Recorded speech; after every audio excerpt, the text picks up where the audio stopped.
राजस्थान में थार रेगिस्तान की सुनहरी रेत के बीच स्थित राजसी लालगढ़ पैलेस शाही भव्यता और जटिल स्थापत्य कलात्मकता के बीते युग का प्रमाण है। इतिहास, संस्कृति और मानवीय सरलता के धागों से बुनी इसकी कहानी एक रेगिस्तानी नखलिस्तान की एक ज्वलंत तस्वीर पेश करती है, जहां सभी बाधाओं के बावजूद समृद्धि खिलती है।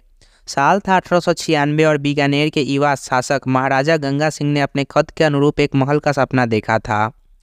मौजूदा जूनागढ़ हालांकि इतिहास में डूबा हुआ है, इसमें 20वीं सदी के राजाओं के लिए वांछित आधुनिक सुविधाओं और विशालता का अभाव था।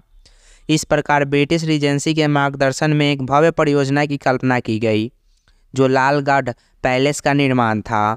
ब्रिटिश वास्तुकार सर सैमुअल स्विंगटन जैकब को महाराजा के दृष्टिकोण को जीवन में लाने का काम सौंपा गया था। उन्होंने उभरती हुई इंडो सार्सेनिक शैली को अपनाया, जो राजपूत, मुगल और यूरोपीय वास्तुशिल्प तत्वों का एक अनूठा मिश्रण था। परिणाम लाल बलुआ पत्थर की एक उत्कृष्ट कृति इसकी जटिल नक्काशी रेगिस्तानी हवा के नाजुक लेस वर्क की नकल करती थी। विशाल महल परिसर 2 केंद्रीय प्रांगणों के चारों ओर घूमता है। पहला विंग लक्ष्मी निवास 1902 में बनकर तैयार हुआ, जिसने अपने उत्कृष्ट नक्काशीदार मेहराबों और झरोखों के साथ स्थानीय कारीगरों की एक प्रतिभा को प्रदर्शित किया। शेष 3 विंग दरबार हॉल, गंगा निवास और अनुपम महल ने भी इसका अनुसरण किया। प्रत्येक ने अपने पहनावे में अलग आकर्षण जोड़ा। दरबार हॉल वह स्थान था जहां महाराजा दरबार लगाते थे और गणमान्य व्यक्तियों का स्वागत करते थे। बेल्जियम के झुमरों से सजी इसकी ऊंची छत पिछले बीकानेर शासकों के जटिल रूप से चित्रित चित्रों की चौकस निगाहों के नीचे झिलमिला रही थी। हवा जो कभी दरबारियों की बड़बड़ाहट और तलवारों की खनक से भरी थी, अब गौरवशाली अतीत की कहानी सुनाती है। गंगा निवास महाराजा के निजी निवास के रूप में कार्य करता था, जो धूमधाम और समारोह के बीच शांति का आश्रय था। इटालियन संगमरमर के फर्श और बर्मा सागौन के फर्नीचर से सुसज्जित इसका भव्य आंतरिक भाग इसके शाही निवासियों के परिष्कृत स्वाद को दर्शाता है।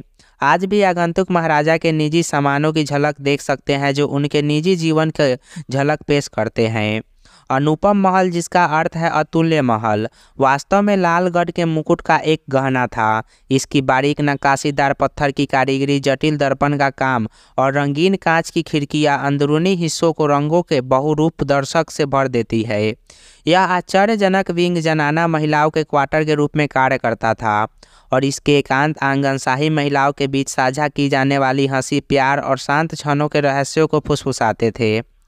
लालगढ़ पैलेस की कहानी सिर्फ वास्तुशिल्प चमत्कारों और शाही वैभव के बारे में नहीं है, यह उन कुशल कारीगरों के समर्पण का भी प्रमाण है जिन्होंने महाराजा के सपने को आकार देने में अपना दिल और आत्मा लगा दी थी। जटिल पैटर्न को सावधानीपूर्वक उकेरने वाले पत्थर तराशने वालों से लेकर दीवार को जीवंत भित्ति चित्रों से सजाने वाले चित्रकारों तक, प्रत्येक व्यक्ति ने लालगढ़ को जीवंत बनाने में महत्वपूर्ण भूमिका निभाई। आज लालगढ़ पैलेस एक हेरिटेज होटल के रूप में खड़ा है, जो मेहमानों को शाही भव्यता का अनुभव कराने के लिए स्वागत करता है। महाराजाओं का युग भले ही बीत गया हो, उनकी विरासत महल की दीवारों के भीतर जीवित है। जैसे ही आप भव्य महल में घूमते हैं, आप हंसी की एक गूंज, तलवारों की खनक और बीते युग की हल्की फुसफुसाहटें लगभग सुन सकते हैं। लालगढ़ पैलेस सिर्फ एक इमारत से कहीं अधिक है, यह मानव रचनात्मक सांस्कृतिक विरासत और राजस्थान की अस्थायी भावना का प्रमाण है। इसकी कहानी पत्थर पर उकेरी गई और रेगिस्तानी हवा में फुसफुसाती हुई आज भी मोहित करती और प्रेरित करती रहती है। हमें उस भव्यता की याद दिलाती है जो कभी थार की रेगिस्तान की शोभा बढ़ाती थी। और भी ऐसे ही महलों और किलों के बारे में जानने के लिए हमारे वीडियोस देखें, हमारे चैनल को सब्सक्राइब करें और वीडियोस को शेयर करें।